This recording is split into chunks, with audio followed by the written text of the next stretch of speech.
Welcome friends, RO masters में आप सभी का एक बार फिर से स्वागत है। आज आपके आगे हम सर्विस करने जा रहे हैं ब्लू स्टार का आरओ। इसके अंदर इनलेट के आगे ही वाल्व लगा हुआ था।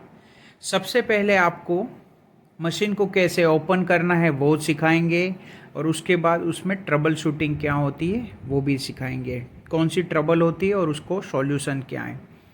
इसके अंदर आप देखेंगे तो चार्जर टाइप का एसएमपीएस आता है। अगर आप इसे प्रॉपरली सर्विस करना चाहते हैं तो नीचे उतार ले और प्रॉपर स्पेस देखकर साइड वाइज आप सर्विस कर सकते हैं। चार्जर इसमें 2-3 टाइप के आते हैं, 1.5, 2 एम्पियर और 2.5 आते हैं। इसके अंदर एक मेन ट्रिक आती है जो आप देखेंगे ध्यान से, तो इसके दोनों तरफ पुश करने के लिए मोल्ड में एक लॉकिंग सिस्टम दिया गया है जो कि फ्रंट पैनल में। अब जो फ्रंट पैनल को आपको ओपन करना है तो प्योरिट और ब्लू स्टार और यूरेका फॉर्ब्स में काफ़ी सारे मॉडल में ये कॉमन है कि आपको सबसे पहले उसका आगे का नल जिसे टैप कहते हैं उसे रिमूव करना है। वो जैसे ही रिमूव करेंगे साइड के लॉक को आपको प्रेस पुश करना है अंदर की तरफ, तो ये पैनल ओपन हो जाएगा। और नीचे बॉटम में भी कैबिनेट के अंदर लॉकिंग दिया गया है। ग्रेजुअली धीरे से इसको ओपन करें, ज़्यादा प्रेशर ना दे और ना ही ज़्यादा जोर करें। अब ये मशीन देख सकते हैं, इसमें दो चीज़ें इनपुट आउटपुट है और एक एक्स्ट्रा फ्लशिंग के दिया गया है पाइप। अब कस्टमर की ये कंप्लेन थी कि उसके वहाँ पर पानी स्लो आ रहा था, यानी स्लो मतलब भरा ही नहीं रहा था और रिजेक्शन के अंदर भी वेस्ट जो पानी है वेस्टेज वो भी नहीं निकल रहा था। क्लाइंट काफ़ी दिनों से परेशान था क्योंकि इतना इंटीरियर मशीन लगाया गया था कि कंपनी सर्विस प्रोवाइड नहीं करवा पा रही थी। फिर हमने ये सर्विस प्रोवाइड करवाई। इसके अंदर टैंक आता है, यूवी आती है, पोस्ट कार्बन आता है, सेडिमेंट आता है और मेम्ब्रेन हाउसिंग आता है। लॉकिंग सिस्टम बहुत ही बढ़िया है जो मेम्ब्रेन हाउसिंग का है। इसे आपको धीरे से पुश करके लॉक को ओपन करना है। जब भी ये मशीन सर्विस करने जाए आप टाई लेकर जाए, क्योंकि ये टाई से अगर लॉक नहीं करेंगे तो मशीन काफ़ी वाइब्रेट करता है। ये इस तरीके से ये लॉक खुलता है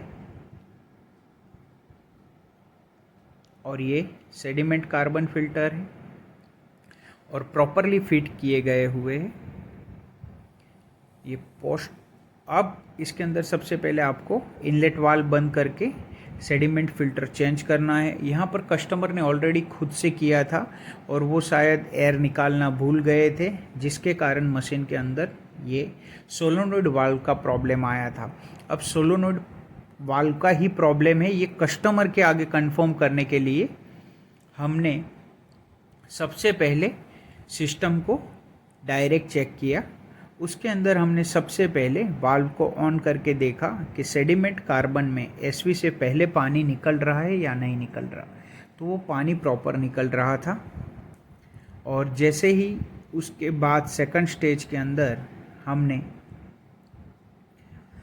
देखा कि मेम्ब्रेन में से कितना पानी निकल रहा है, तो मेम्ब्रेन के अंदर से पानी नहीं निकल रहा था।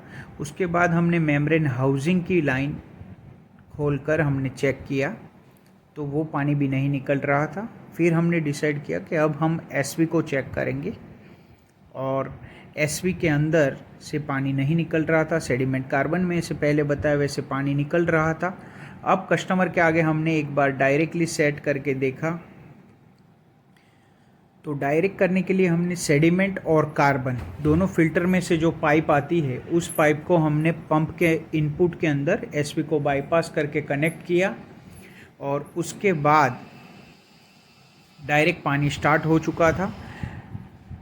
पंप में से प्रॉपरली पानी निकल रहा था, प्रेशर बहुत बढ़िया था और वो मेम्ब्रेन हाउसिंग के साथ जोड़ लिया। फिर हमने चेक किया तो रिजेक्शन भी प्रॉपर निकल रहा था।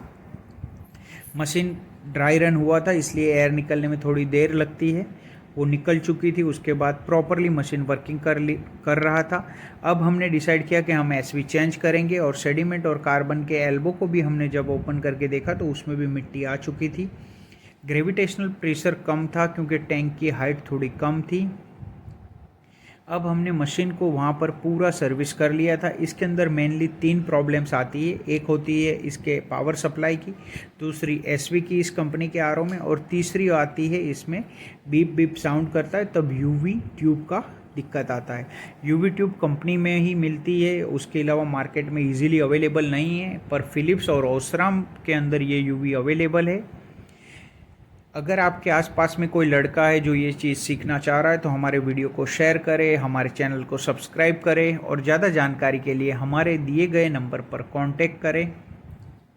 अब ये पूरा मशीन सर्विस हो चुका था, फ्लो हमने मेंटेन कर दिया था। टीडीएस यहाँ पर 600 से 700 के बीच में था। घर के अंदर कोई किडनी पेशेंट था और अब हम इसको मशीन को पूरा वर्किंग करके 75 टीडीएस पर हमने मशीन को सर्विस करके लाकर रख दिया था।